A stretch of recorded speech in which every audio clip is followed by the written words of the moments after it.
form this relationship with the client from the time that they come in to the time that that car leaves. Some of these relationships they have are long-term relationships. It's similar to a marriage. It's something that you think about when you're going to bed at night. There's a lot of give and take. You know, you make that commitment and that's it. It's the first thing that comes into your mind when you wake up in the morning. How much time and effort you put in is exactly what you'll get in return. The relationship the client has with their vehicle is very much like a marriage.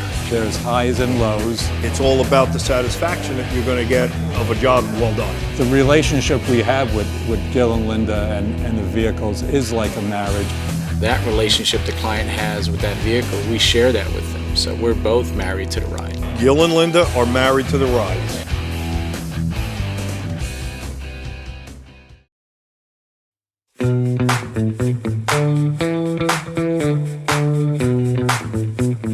Running a shop gets tricky at times. You have to plan for things coming in, things leaving.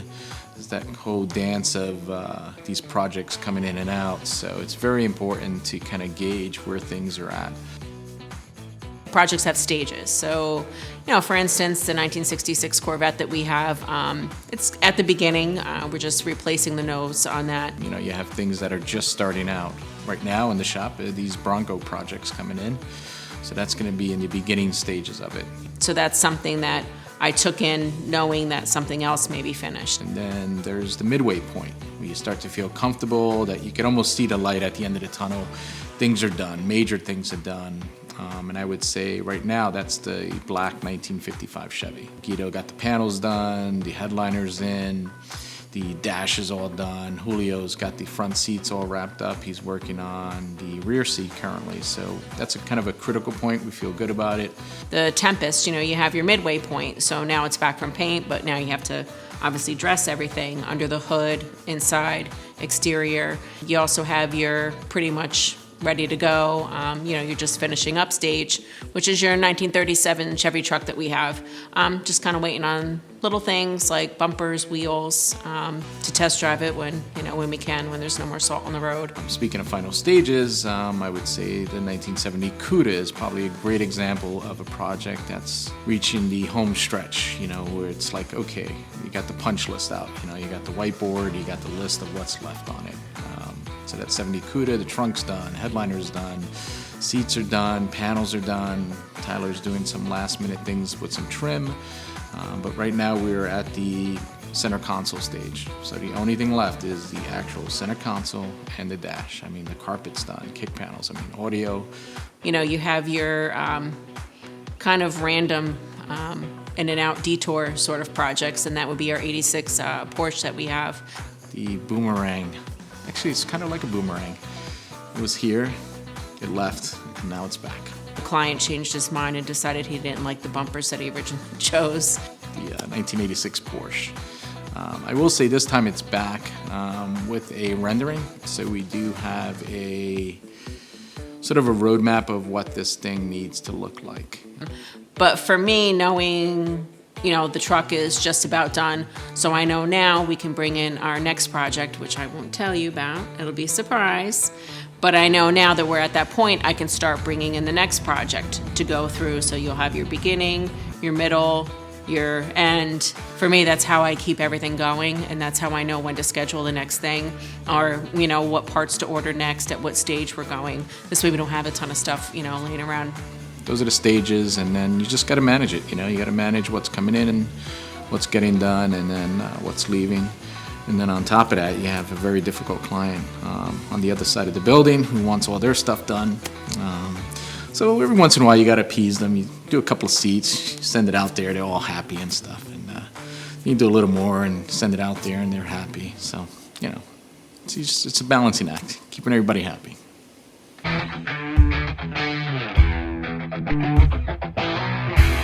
We have coming in partial project, I guess you'd call it. It's a 1966 Corvette convertible.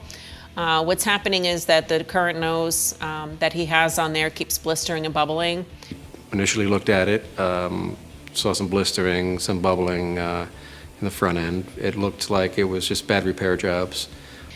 He's had it repaired at other shops before and the repair didn't take. So we're thinking it's possibly something within the fiberglass in the original nose.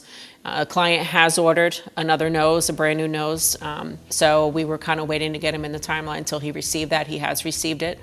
So it's now here, and we're going to get started on replacing the nose first. Once we got into it, started stripping the paint off, we found that the primer, or at some point, one of the layers wasn't cured properly and was actually causing a lot of the lifting issues that were in it.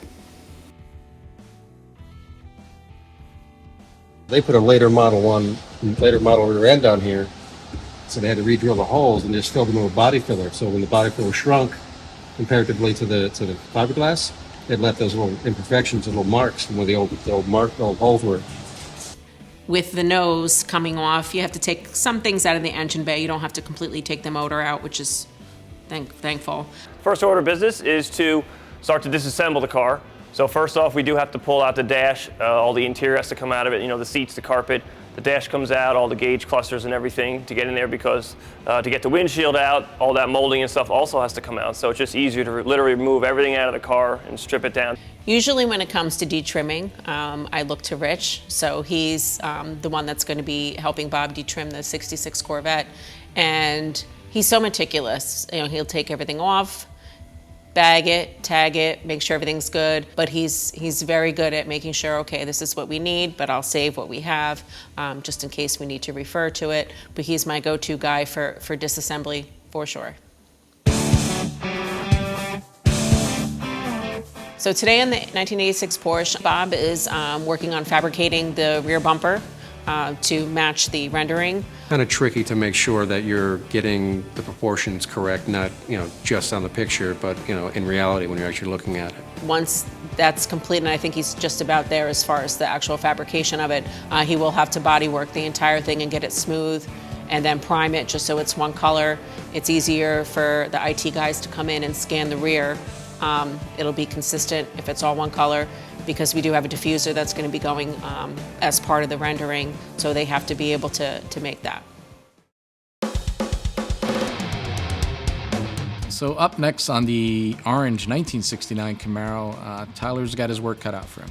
I mean, you looked at the rendering and you can see all the different elements to it. You have a painted element in that tungsten color. You have a speaker grille. You have a aluminum trim that kind of cuts through the panel itself. Then you have a hard edge on the panel. Today I'm working on 1969 Camaro, and what I'm doing is I'm actually just getting all my parts together for my side panels. Quite a bit of work. He's going to be on this one for some time now, because he's got to kind of make the skeleton design of it, kind of fill everything in, but we can't also have this thing weighing 1,000 pounds. The design that we have has a lot of different intricate parts that we're just trying to get adequate for what we want. So if you notice that a lot of these inserts on the doors have a lot of three-dimension to them, I've created the three-dimensional insert that will eventually, this section will get painted, there'll be an upholstered section behind it, and this whole panel will actually have an upholstered portion to it. So this will all be leather, the back will be leather, and this will be painted. So this goes together from the rear, it'll drop in, and it'll bolt into the back of this panel. And I've pretty much done all of this already on the computer. I used my software to allow me to see it in 3D before I actually completely committed to building the part. And I used our new laser machine so that I cut out all my rings and all my small parts so that it's accurate, and it saved me a lot of time. I think the way he's layering it and structuring it, it's going to allow us to do that. It's going to be very sound, very sturdy, but it's not going to weigh a ton of pounds, because the way it's being designed, and in the end it's going to look just like the drawing.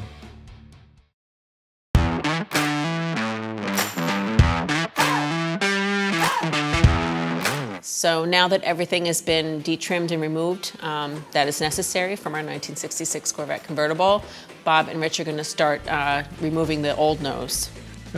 So Bob was in charge of the project, and as far as pulling that off, and I had never done it before after all these years, and he told me just take a hammer to it on the sides, and that was kind of strange. I'm used to undoing nuts and bolts and screws to pull off fender assemblies and stuff. But since this is a fiberglass car and that whole nose is one piece, basically, I had to hit it pretty hard with a hammer, which I'm not used to doing to a car.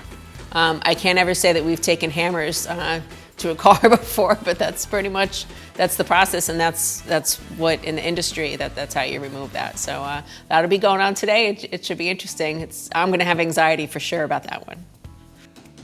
So eventually what you would do is where the glue point is on a car, you would hit it hard enough to break the glue. And as you went around it and hit it harder and harder, and finally you'd get enough of a section started to where you could crack it away, and then you could put a wedge in and kind of pull it away from its mounting points. Today, the bumper in the rear of our 86 Porsche is done, and the IT guys will be out to do the scanning of it today. It's going to be kind of interesting to see exactly how they do that. I've never seen that before, to make the 3D model of it to get our diffuser ready. It was very finicky, and you know, I guess the light shadow angles weren't jiving with them, but they got it done, and hopefully the product they come up with works well with the car. So it'll be one less thing I have to do. So now that they're going to be done scanning today, we have to go around to the front bumper, and Bob has to start fabricating the front bumper to, again, match the rendering that we have. And it's going to be the same process as the rear. Once that's all set, he'll body work it, prime it, and the IT guys will come back out and scan it, for the 3D model for the front diffuser.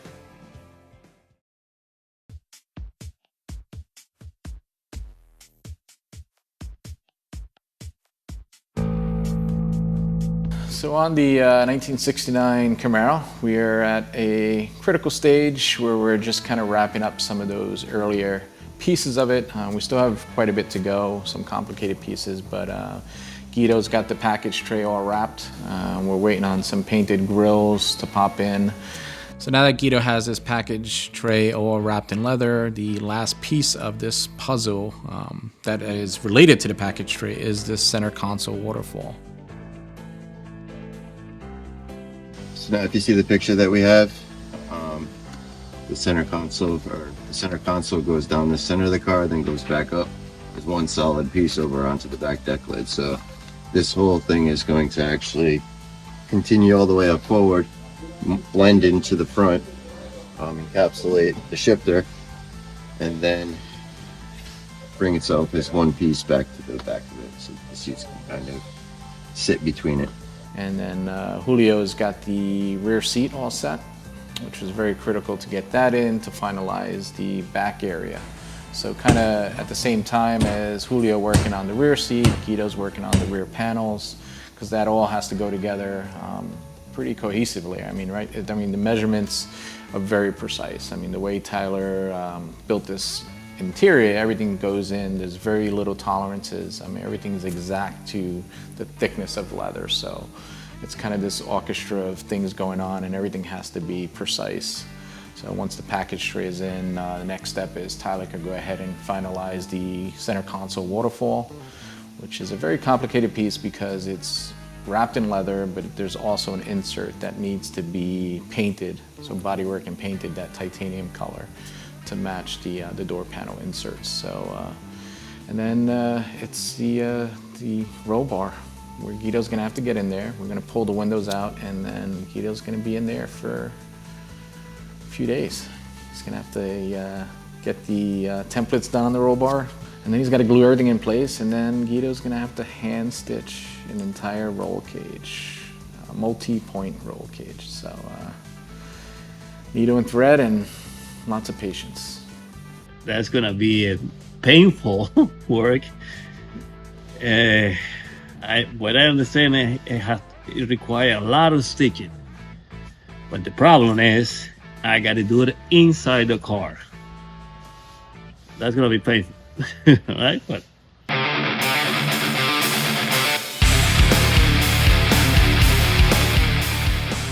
Our 66 Pontiac Tempest is ready for paint.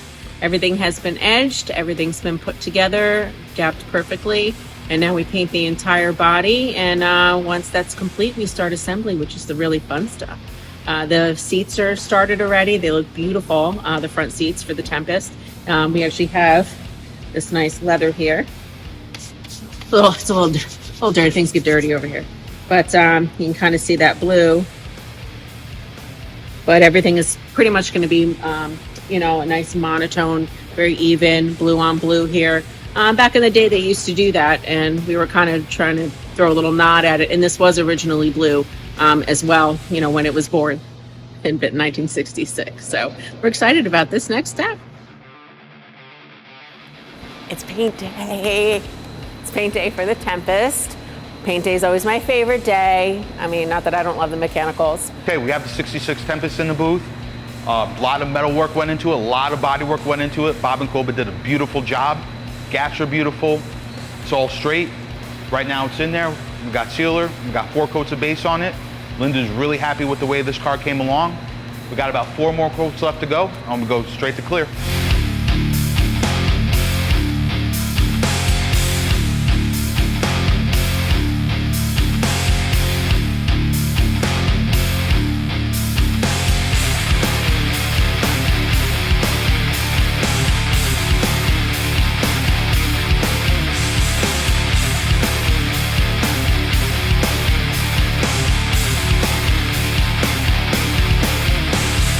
You know, with this type of car, you have these long, flat panels. So with this paint, it really gives it a lot of dimension, and you can just really appreciate that mirror-like finish. I love paint day.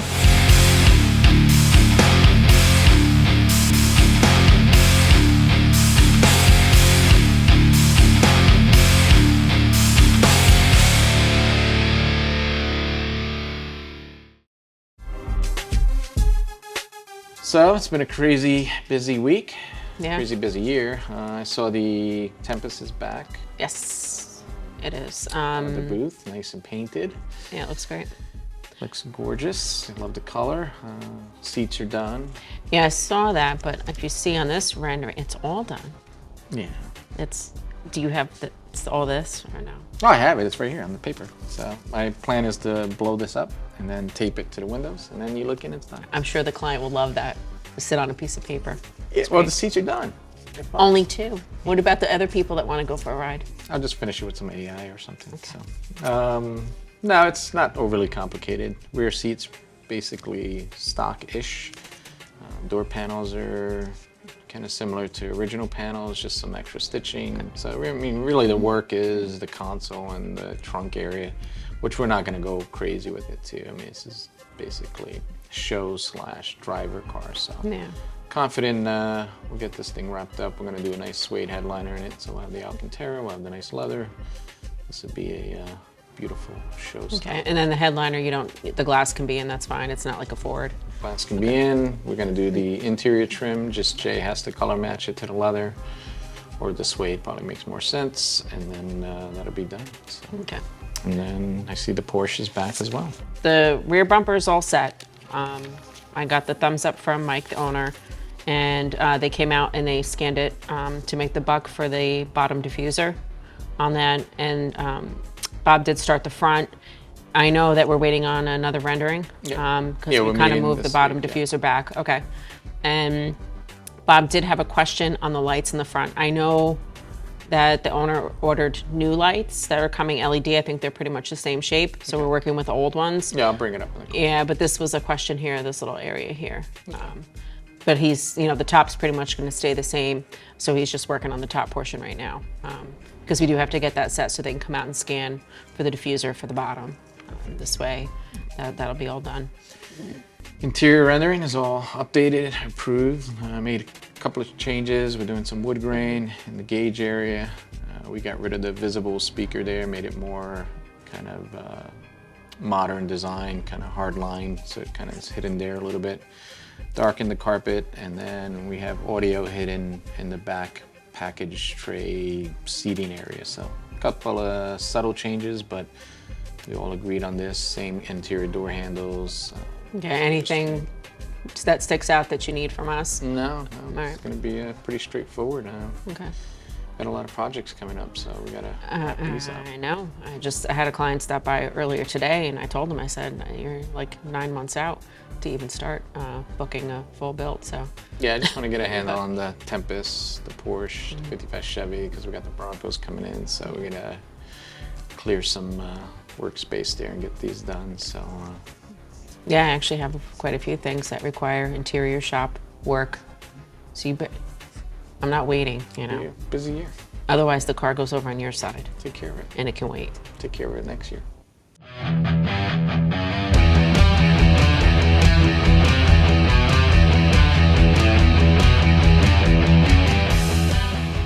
So today I'm working on this 1966 Corvette. It's all fiberglass, and fiberglass need a different attention. This is a new tool we have, electric DA. He works like a regular DA, but because this is an electric one, he's got some controller inside, which when you're sanding, he feels the surface nice and smooth, works nice and smooth, adjustable, and he's got no kicks. He feels the resistance of the surface. This way he's not jumping, he's not kicking. That's a good tool.